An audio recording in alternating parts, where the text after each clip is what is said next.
Pilih menjadi ekor naga atau kepala ayam. Motivasi diri untuk berubah lebih baik.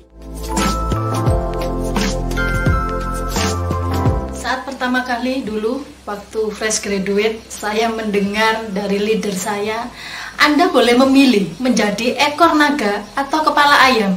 Itu saya berhari-hari memikirkannya, bahkan 1 bulan, 2 bulan. Memangnya lebih baik mana, menjadi ekor naga atau menjadi kepala ayam? Dan itu sebenarnya dalam pikiran saya, dua-duanya tidak menarik. Kalau misalnya saya disuruh bebas memilih di antara keduanya itu, saya tidak memilih. Saya ingin menjadi kepala naga. Kemudian setelah bertahun-tahun tetap saya tidak mendapatkan jawabannya lebih baik mana antara kepala ayam dengan ekor naga. Sekarang baru saya pahami, ternyata ini terkait dengan konsep diri. Ingin menjadi apa? Bukan masalah yang terbaik ekor naga atau kepala ayam, tetapi ingin menjadi apa diri kita, konsep diri apa yang ingin dilekatkan, bagaimana kita menilai diri kita, itu yang dimaksud. Menghargai Anda, sebagaimana Anda menghargai diri sendiri. Bagaimana Anda memberikan penilaian terhadap diri sendiri, itu yang akan mempengaruhi pola pikir dan perilaku. Dan respon yang diberikan oleh orang lain juga senada dengan apa yang Anda pikirkan dan apa yang Anda lakukan itu.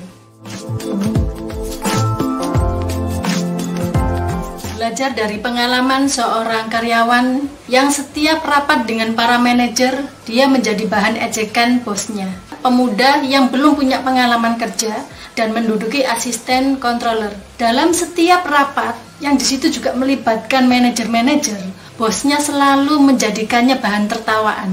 Sebenarnya si pemuda ini punya potensi, tapi dia ada sedikit gangguan terhadap kemampuan bicara, dan itu dianggap sebagai lelucon oleh bosnya, dan diperparah dengan ejekan-ejekan si bos. Kemudian di depan para manajer tersebut, seringkali si pemuda ini diberikan tugas-tugas yang seharusnya bukan tugasnya dia, tugasnya OB. Tujuannya ya untuk lucu-lucuan, untuk bully. Suatu hari pemuda ini menunjukkan sikap kalau dia tidak suka diperlakukan seperti itu, dan bosnya tahu.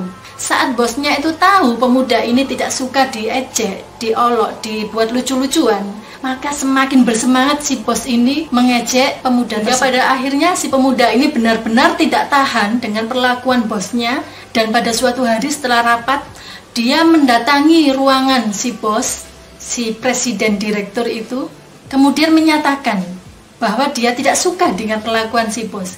Dia tidak suka bahwa si bos ini mentertawakan, menjelek-jelekkan, bahkan membuatnya sebagai bahan lelucon dalam setiap rapat dengan para manajer tersebut. Dia tidak nyaman dan tidak suka dengan perilaku itu.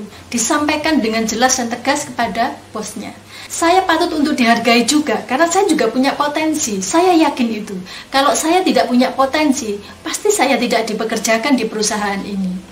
Kalau saya tidak mampu mengerjakan tugas-tugas saya dengan baik, pasti bos sudah memecat saya dari perusahaan ini. Jadi saya sangat keberatan diperlakukan seperti itu pada setiap rapat. Saya merasa sangat sakit hati. Saya tidak suka. Untuk itu, saya akan mengundurkan diri.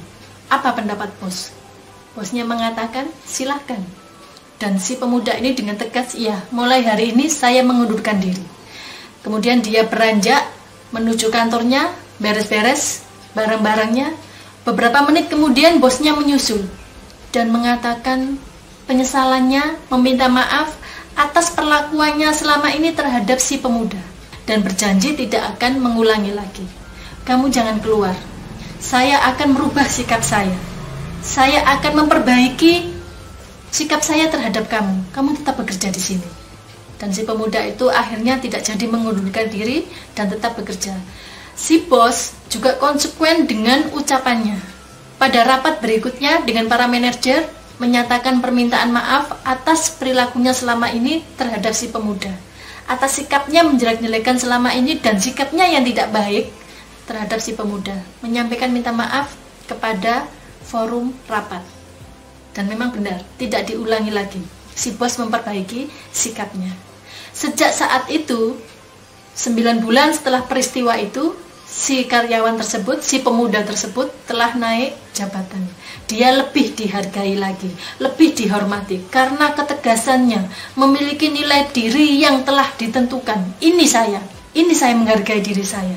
Dan itu direfleksikan dengan sikap tegas. gas. Dipilih Anda mau jadi ekor naga atau kepala ayam, atau Anda punya konsep diri tersendiri. Bagaimana Anda menghargai diri Anda, tentukan itu tanpa mengesampingkan proses Anda menghargai orang lain. Semoga sharing saya hari ini bermanfaat. Silakan like, subscribe, dan komen.